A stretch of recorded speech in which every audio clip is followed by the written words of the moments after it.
And we have more breaking news to get to. The Menendez brothers are running out of options for getting released from prison anytime soon. Today, a judge denied their request for a new trial. For more on that and what happens next, we go to Eyewitness News reporter Rob Hayes, live in downtown L.A. Rob.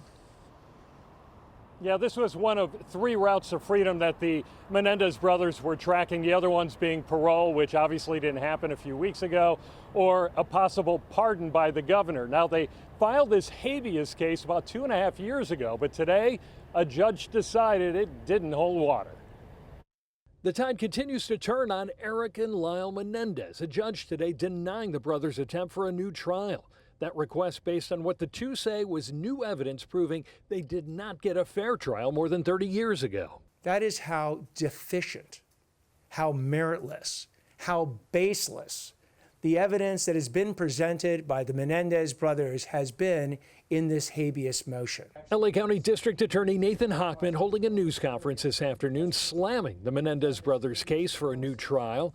The case based on 2 pieces of evidence. A letter allegedly written by Eric to a cousin that mentions Eric's father, Jose, sexually abusing him, and allegations by a former member of the boy band Menudo that Jose Menendez molested him as well.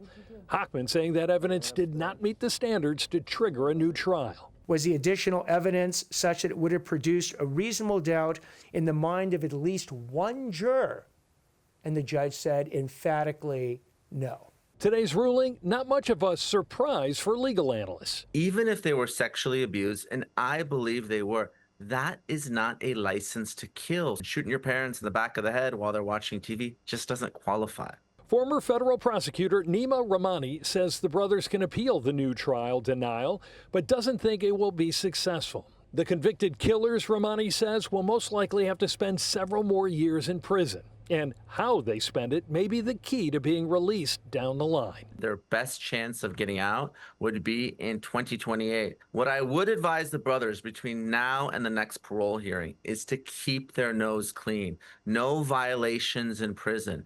Even things as mundane as a cell phone can be the basis to deny parole.